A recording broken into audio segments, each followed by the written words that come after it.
No se lo Enciende el escucha, micrófono. senador.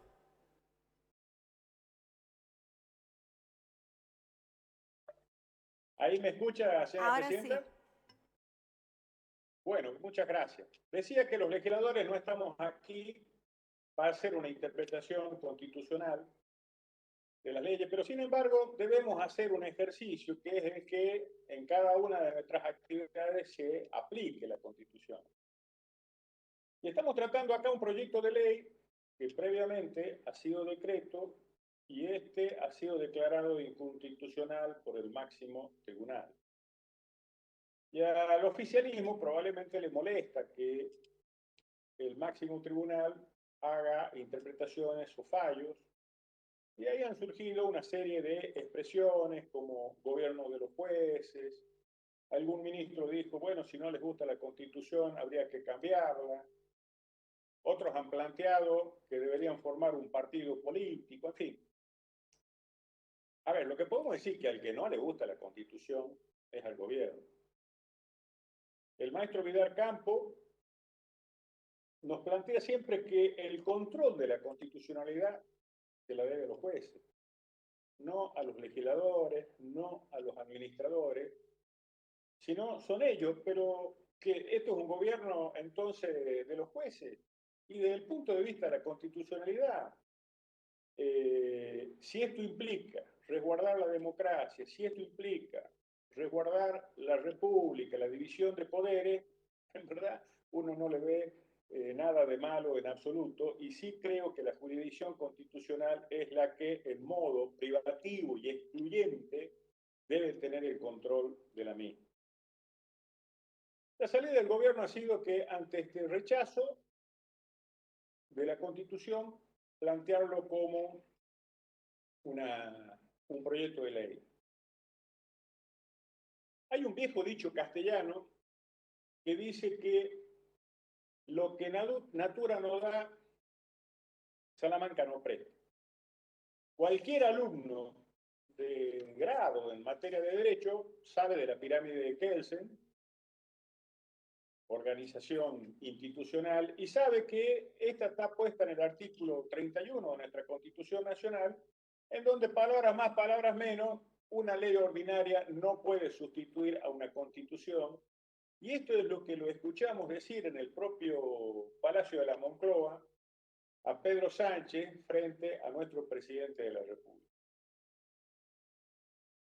Además de estos planteos de inconstitucionalidad, hay otras cuestiones que son facultades que acá mismo se las estoy planteando, facultades privativas, salud y educación no son concurrentes, son, diríamos, atribuciones provinciales, algo que está consagrado ya no expresamente en varios artículos de la Constitución, pero está en algo previo que es el preámbulo, que es el que dice que las provincias y los pactos son preexistentes y conforman la nación, de manera tal que esto de delegar cosas que no podemos delegar, y el decreto no fue mal y convertirlo en un proyecto de ley y por eso buscar un camino, me parece que no es la mejor manera. Mire, yo creo que cuando uno formula una norma, sea una resolución, sea un decreto, sea una ley, la Constitución es la convención de inicio, de comienzo. Esto lo decía un constitucionalista y administrativista que era Carlos Nino, que nos decía que desde la Constitución surge el plexo de normas, y él la comparaba que la Constitución es como una catedral.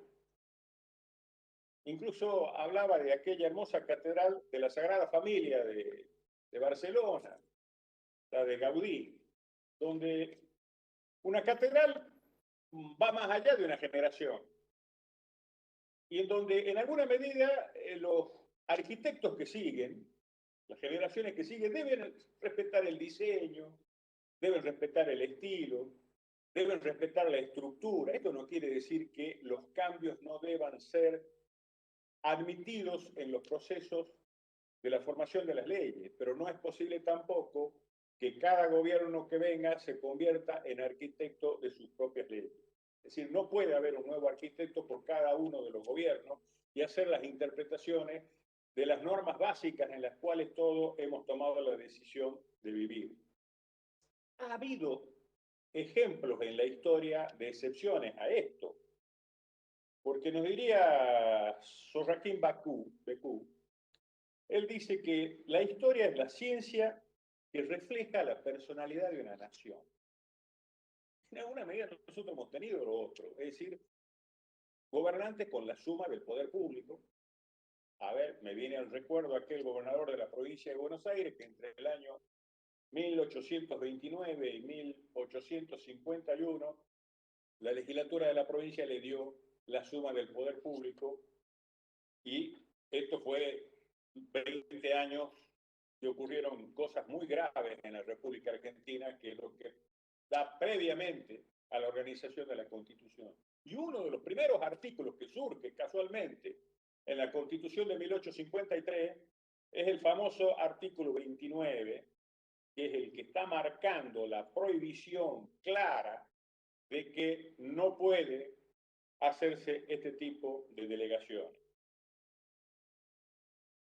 ¿Por qué voy en esto? Porque cuando lo que se propicia ahora no son abusos aislados, sino son cuestiones que van volteando la democracia, van el mundo de la pandemia, la propia democracia, y pasan a ser un exceso de antirrepublicanismo.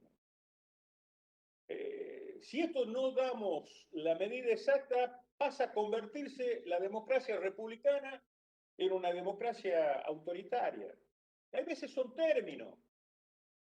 Cuando uno lo lee a Maquiavelo en los discursos a Tito Livio, él habla que allí los dictadores en la época de la República Romana, el Senado podía reunirse y otorgaba el grado de dictador por 6 meses en forma excepcional. Ha habido muchos casos desde la invasión de Aníbal, pero hubo uno que se lo recuerda mucho en la historia, que es a Cincinnati. Fue tan importante que incluso hay una ciudad en los Estados Unidos que tiene el nombre en homenaje a Cincinnati, que era un viejo general que ante una invasión romana el Senado lo nombró dictador. El hombre estaba con un arado en su campo, organizó militarmente a Roma, corrieron a los invasores y volvió a trabajar a su fin. En este mismo libro nos cuenta que otra persona le solicitó a un Senado mucho más complaciente el título de dictador vitalicio, este fue Julio César, y en nombre de querer salvar a la República la mató, y a partir de allí nació el imperio, y esta palabra de dictador, que era republicano en aquella época, pasó a ser la palabra de dictador que hoy nosotros estamos entendiendo. ¿Por qué traigo esto?